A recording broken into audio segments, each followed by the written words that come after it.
Sa iba pang balita, simula po ngayong araw, makakaranas na ng water pressure reduction o mahinang supply ng tubig ang mga customer ng Manila Water sa halos buong Metro Manila at Rizal. 7 oras ito tatagal araw-araw para raw masigurong magpapatuloy ang supply ng tubig sa harap ng nararanasang El Nino sa bansa. May ulat on the spot si Marisol Abduraman. Marisol?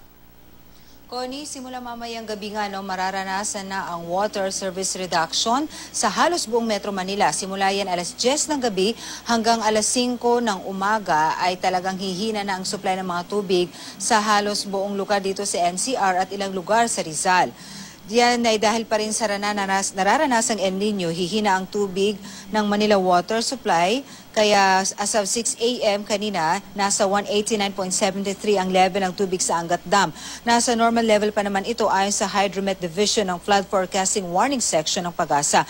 Bagaman sa ipinakita nilang graph sa atin kanina, Connie, hindi pa nalalayo ang linya ng Angat kumpara doon sa tinatawag nilang rule curve. Kaya dapat daw di bababa sa rule curve ang curve ng Angat Dam na siyang nagsusupply ng tubig sa buong Metro Manila, Rizal at Bulacan.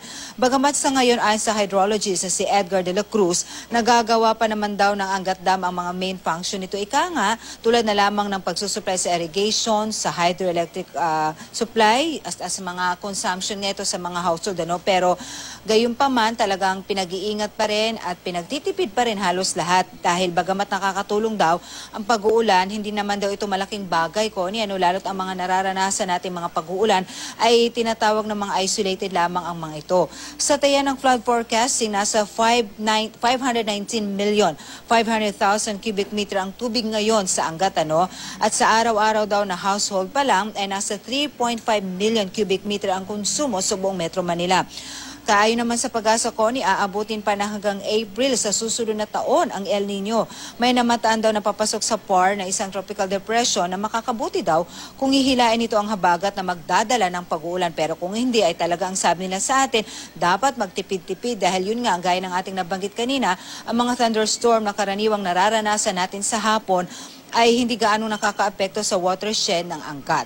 At Connie, nandito mismo tayo sa isang barangay na apektado nga sa gagawing water service reduction ng Manila Water dito sa San Vicente. At tayo ay nagsugod bahay na rin actually para tanungin ang ating mga kababayan kung ano nga bang kanilang mga ginagawang paraan. Although aware, ate, dito lang po.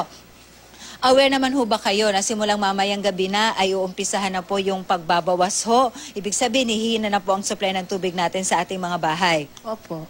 So ano ho ang inyong ginawang action agad nung nabalitaan niyo po na umpisa na po mamayang Kagaya gabi? po ng balita po sa TV, kailangan na pong mag-imbak po ng tubig para sa madali pong kailangan po naka-ready po lagi tayo. Actually, Connie, kung may papakita natin, naka-ready yung kanyang drum. Actually, may laman na yan. Meron din siya mga batya kanina na punong-puno na rin ng tubig. Halos lahat ng yata ng container dito na pwedeng paglagyan ng tubig ay talaga nilagyan na. Ayaw naman daw nilang magpanik pero mas mabakabubuti na raw na sigurado sila. Tsaka ate, regular ba talagang gantong naglalaban na kayo or measure na rin nyo para Ganyan dahil alam po namin mamayang gabi hanggang umaga po mararanasan na po namin yung pagbaba po ng tubig. So sinamantala nyo na medyo malakas pa rin ho ba yung presyo ng tubig ngayon? Ngayon po, pero mamaya po mga gabi na po, talagang medyo pahina po ng pahina. Actually, Connie, kaninang araw napansin na rin nila na medyo mahina na kaya talagang ngayong umaga talagang gaya nga ng sabi nitong si Aling Imelda, sinamantala na rin nila na medyo maganda pa ang supply ng tubig baka raw sa mga susunod na araw hindi na raw ganun kaganda, kaya hindi na sila makakapaglaban ng maayos. So muli, Connie, ang ating paalala sa ating mga kababayan ay talagang magtipid. Gaya na lamang nito sa kanya, ang ginagawa raw nila, yung kanilang pinagbanlawan sa kanilang mula sa kanilang laundry ay siyang ginagamit naman daw nilang tubig sa banyo para kahit papano raw ay nagkakaroon sila ng other alternative para yung mga ipon nila ay talagang sa mga pagkagamitan lamang nila ng mga kailangan. Maliban dito sa Quezon City, Connie, apektado rin ang ilang lugar sa Rizal, meron din sa Marikina, sa Makati, sa Parañaque, sa Pasig, sa Mandaluyong, sa San Juan, at sa Taguig. Kaya halos buong Metro Manila na nga itong makakaranas. Kaya sana nga, itong mga pag-uulan na ating nararanasan, sana maapektuhan din itong watershed sa Angat para kahit papano ay umangat din ang level ng tubig para siguro naman by that baka maibalik din sa normal na supply ang tubig ng, ang supply ng tubig dito sa Metro Manila. Connie. So Marisol, para malinaw lamang dahil nga simula ngayong araw na itong water reduction na ipatutupad ng Manila Water, ito ho ba ay Marisol magtatagal until April kasi yun yung nabanggit mo for El Nino or hindi naman ganun katagal? Depende kung may pumasok na kumbaga bagyo. Oo, tama ka dyan, Connie, no? Kung El Nino ang pag-uusapan, according to Pag-asa mismo, tatagal talaga ito hanggang April sa susunod na taon. We're just hoping na merong mga weather disturbance na maganda naman ang hatid sa atin. Tulad na lamang itong binabanggit sa atin ng Pag-asa sa tropical depression na kanilang namamataan. Dahil pag nahila raw nito yung habagat, magdadala ito ng pag-uulan. Ang problema kasi, Connie, kahit nakakaranas tayo ng mga thunderstorm dito sa Quezon City o sa ibang area, isolated lamang ito na hindi nga ito nakakarating doon sa watershed ng Angat. So, hindi masabi, ngayon ang umpisa pero hindi masabi kung hanggang kailan ito tatagal. Depende kasi sa supply talaga, depende talaga sa level ng tubig doon sa Angat. Sa ngayon nga, Connie, kung tutuusin, nasa normal level pa raw ito.